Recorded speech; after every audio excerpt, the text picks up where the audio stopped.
विशाल गुरु स्वागत करता हूं आपके अपने YouTube channel new Gurukul study पर। स्टूडेंट, बोर्ड एग्जाम प्रिपरेशन की स्पेशल वीडियो सीरीज में हम आपके लिए डिस्कस कर रहे हैं आपके सिलेबस के इंपॉर्टेंट क्वेश्चंस और लास्ट ईयर एग्जाम्स में आए हुए क्वेश्चंस के सॉल्यूशन को।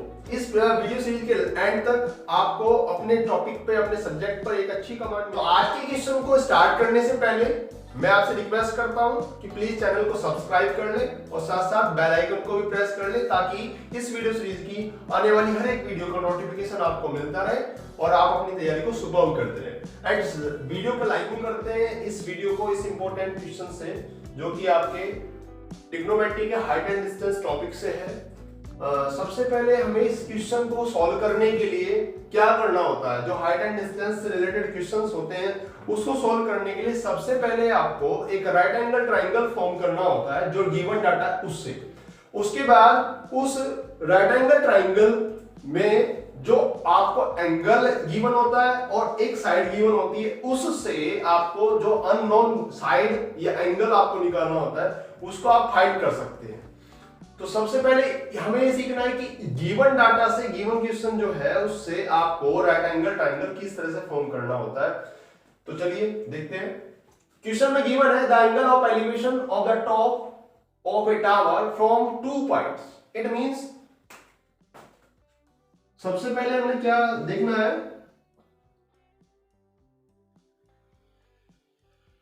रफली एक टावर कंस्ट्रक्ट कर लेना है। ये अज्यूम कर लिया कि ये टावर है।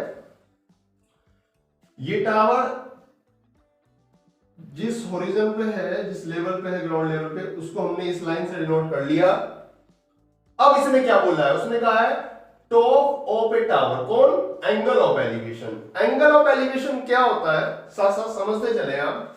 दो टर्म होती है हमारी, एक होता है angle of elevation, angle of elevation, एक होता है angle of diversion.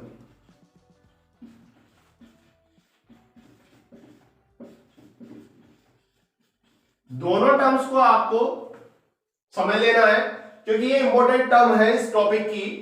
Angle of elevation क्या होता है, जब हम किसी होरिजन से, एक हॉरिजॉन्टल लेवल से, दिस इज हॉरिजॉन्टल लेवल, इस हॉरिजॉन्टल लेवल के किसी भी पॉइंट से इस होरिजन से अबाव, इस होरिजन से अबाव किसी भी पॉइंट को क्या करते हैं, वीव करते हैं। सपोज दैट जैसे ये टावर है, इसके टॉप को हम वीव कर रहे हैं, तो जिस लाइन से हम इसको वीव कर रहे हैं, जो लाइन फॉर्म होगी with the eyes of a person, इस लाइन को हम बोलेंगे लाइन ऑफ साइट।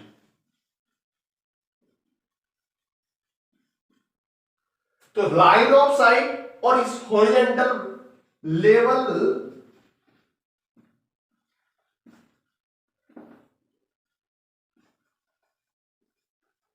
इस हॉरिजॉन्टल लेवल और लाइन ऑफ साइट के बीच जो एंगल फॉर्म होगा इसको हम क्या बोलेंगे, एंगल ऑफ एलिवेशन।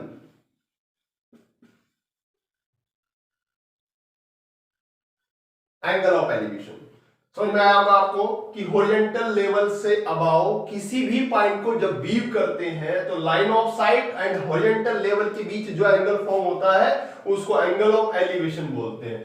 अब कंडीशन आप एंगल ऑफ डिवर्जन की सुन लीजिए। जब कोई पर्सन h हाइट पर है और हॉरिजॉन्टल लेवल, ये ग्राउंड लेवल है, ये पर्सन है, तो अब इसका हॉरिजॉन्टल लेवल रहेगा, ये इसकी आएगा, तो इस लेवल से डाउनवर्ड हम किसी पॉइंट को सीन करते हैं। तो इस कंडीशन में स्टूडेंट ये होगी line of site. This is line of sight and this is horizontal level, and angle between this horizontal level and line of sight is known as angle of diversion. Angle of diversion, ये दोनों terms आपको clear हो गई होंगी, इस topic की important terms होती हैं ये। इसके बाद आगे क्वेश्चन में हम बढ़ते हैं। तो स्टूडेंट इस क्वेश्चन में गिवन है angle of elevation. Angle of elevation of the top of A tower, top of tower कौन सा पॉइंट है? ये पॉइंट टॉप ऑफ टावर है। ओके, इसने बोला है कि एंगल किससे कहां तक? टॉप ऑफ टावर का किससे? 2 पॉइंट से। 2 पॉइंट से जो कहां है? इसके बेस पर है। गिवन है 2 point at a distance 4 metre and 9 metre from the base of the tower. तो बेस ऑफ द टावर कहां है? ये point base of the tower है। इस पॉइंट से एक दूसरा पॉइंट जो हमने लेना है वो है सी पॉइंट, और ये सी पॉइंट इस बेस ऑफ द टावर से 4 मीटर फार है। एंड एक दूसरा पॉइंट जो इस बेस से 9 मीटर दूर है, वो हमने इस तरह से एज्यूम कर लिया। ठीक है, जैसे कि हमने डिस्कस किया पहले क्वेश्चन के स्टार्टिंग में कि सबसे पहले हमने क्या करना होता है, जो गिवन डाटा होता है उससे एक राइट एंगल ट्राइंगल यानी कि जो फॉर्म बनाना होता है।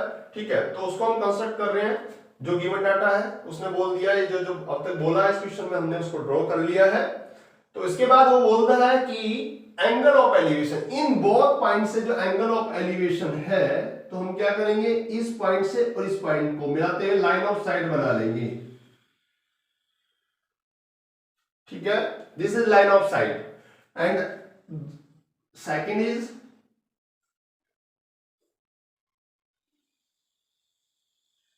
दिस। तो एंगल ऑफ एलिवेशन दोनों पॉइंट से बन गए हैं। उसके बाद वो कुछ बोलता है, क्या बोलता है देख लेंगे। Angle of elevation in both point से जो इतनी इतनी मीटर डिस्टेंस पर है, वो क्या है? Are complementary. Angle of elevation are complementary. It means क्या है? कॉम्प्लीमेंट्री एंगल आपने प्रीवियस क्लास में पढ़ा हुआ है। क्या होता है कॉम्प्लीमेंट्री एंगल?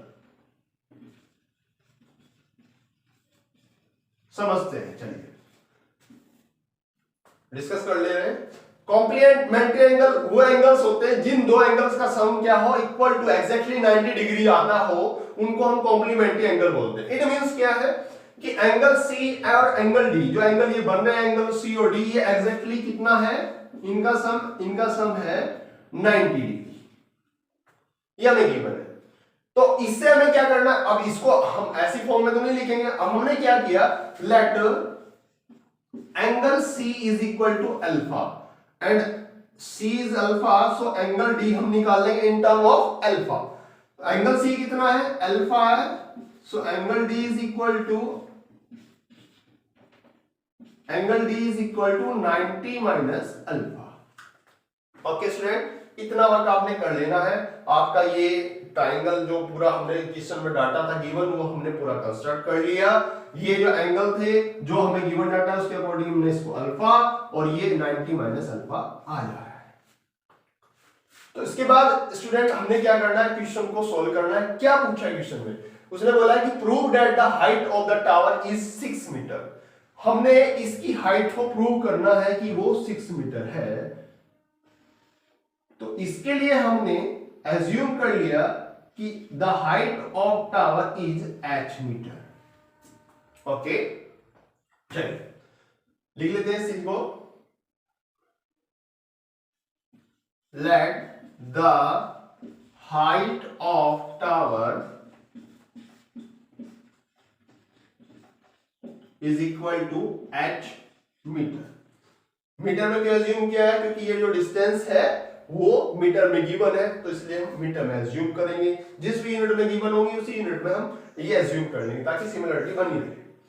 तो स्टूडेंट ये इसका इस क्वेश्चन का एक पार्ट था जिसमें हमने ट्रायंगल कंस्ट्रक्ट कर लिया है। ओके, अब इसका हमें सेकंड पार्ट सोल्व करना है। जो हमें ट्रायंगल हमारे बना है वो कौन कौन से हैं? हमने पॉइंट बी सी डी और इसको हम ले लेंगे ए। ओके, तो ये जो दो ट्रायंगल बन रहे हैं कौन कौन सा? A B C and A B D. इन दोनों ट्रायंगल को सॉल्व करके हमने क्या कर लेना है, ठीक है, एच की में इक्वेशन बना लेनी है और उसको सोल्व करके ये चीज प्रूव कर लेना है, शो कर देना है कि एच इक्वल टू 6 आएगा। चलिए तो बढ़ते हैं इस क्वेश्चन के सेकंड पार्ट की तरफ। ठीक है, तो सबसे पहले हमने क्या लेना है? इन राइट एंगल ट्राइंगल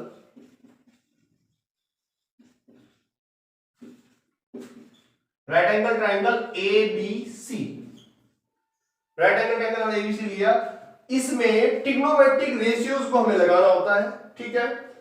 वो क्या होता है, जैसे हमने दो साइड का रेशियो लिया, कौन कौन सा, दिस इज परपेंडिकुलर, इस ट्राइंगल में ये परपेंडिकुलर है दिस बेस, तो ये परपेंडिकुलर अपॉन बेस में रेशियो लगा दे रहा हूं।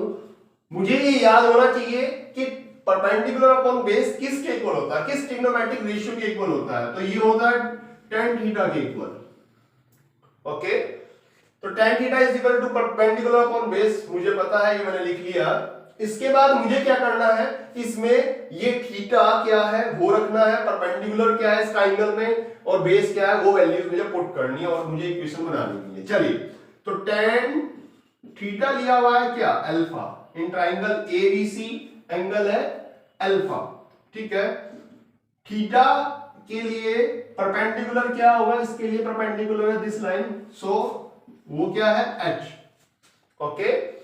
बेस क्या है, बेस है this line side straight line, तो ये क्या है 4, ये हमने लिख लिया tan alpha is equal to H upon 4, तो ये इक्वेशन फर्स्ट एज्यूम कर लेंगे हम। इसके बाद जो सेकंड ट्राइंगल है हम उसको लेते हैं, इन ट्राइंगल ABD, अब मैंने ट्राइंगल लिया है ABD, ये ट्राइंगल पूरा बड़े वाला ट्राइंगल, इस ट्राइंगल में इसी तरह जैसे हमने ऊपर किया है, क्या लिखेंगे, परपेंडिकुलर अपॉन बेस, क्या होगा ये होगा ट्रिग्नोमेट्रिक रेशियो tan थीटा के इक्वल, tan theta is equal to perpendicular upon base, okay. And अब इस इक्वेशन में हमें क्या रख देना है, एंगल क्या बन रहा है इस पूरे ट्राइंगल, बड़े वाले ट्राइंगल में एंगल क्या है, परपेंडिकुलर क्या है और इसका बेस क्या है, ओके। तो tan थीटा कितना है 90 माइनस अल्फा है, एंड परपेंडिकुलर कितना है, this is also H, and base कितना है 9।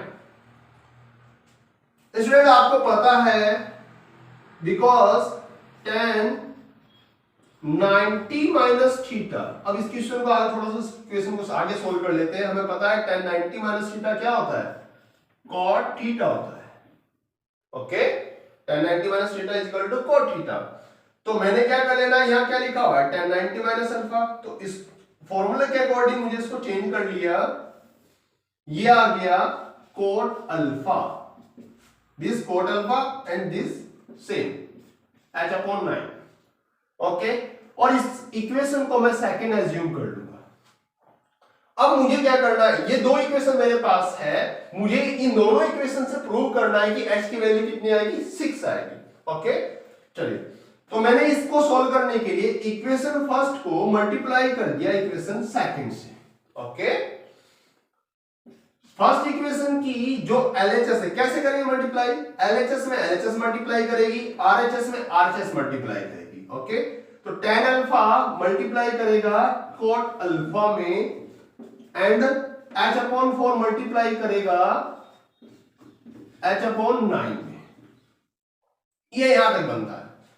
अब इधर मल्टीप्लाई करना है cot अल्फा, क्या मुझे पता है cot अल्फा को tan अल्फा की फॉर्म में मैं लिख सकता हूं, या tan अल्फा को cot अल्फा की फॉर्म में लिख सकता हूं by this formula, what is, we know cot alpha is equal to 1 upon tan alpha, ये हमें पता होता है, tan अल्फा cot अल्फा एक दूसरे के रेसिप्रोकल होते हैं। तो cot अल्फा की जगह मैंने क्या पुट कर दिया, 1 अपॉन tan अल्फा इस इक्वेशन में, और ये आ गया आपका H स्क्वायर अपॉन 9 4 जा 36, ओके। यहां तक क्लियर है सबको, tan अल्फा से tan अल्फा कैंसल, तो क्या बचा यहां पे, ये आया 1, और ये क्या आया H स्क्वायर अपॉन 36, ठीक है। इसके बाद क्या करना है, इस 36 की इधर मल्टीप्लाई कर दूं मैं, तो ये इक्वेशन बन जा रही है H square is equal to 36।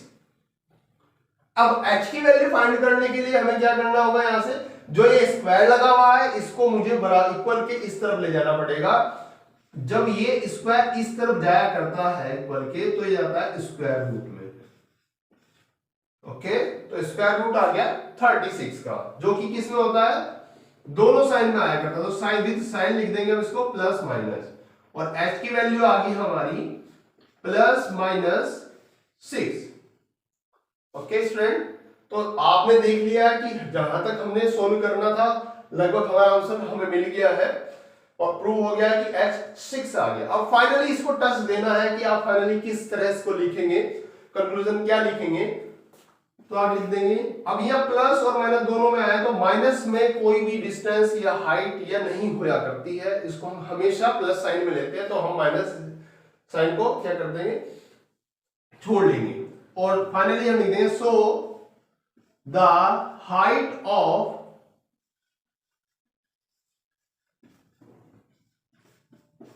Tower, क्या एज्यूम किया था हमने, h, और क्या आ गया, ये h की वैल्यू आई है 6 मीटर।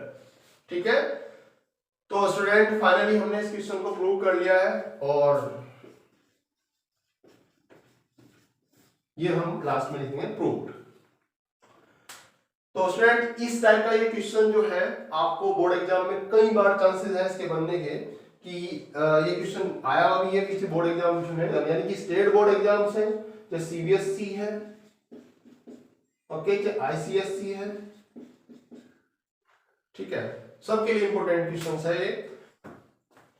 आई होप आपको ये क्वेश्चन बहुत अच्छे से समझ में आया होगा। ठीक है, इसके बाद इसमें कोई आपको प्रॉब्लम आती है, इस टॉपिक से रिलेटेड कोई आपकी क्वेरीज है, तो प्लीज मुझे कमेंट करिए, मैं आपकी प्रॉब्लम को बिल्कुल वीडियो के जरिए सॉल्व करूंगा। ठीक है, और इससे रिलेटेड कोई भी आपको टॉपिक अनक्लियर है तो प्लीज मुझे कमेंट करिए, मैं उस पर रिलेटेड वीडियो जरूर बनाऊंगा। Thank you so much.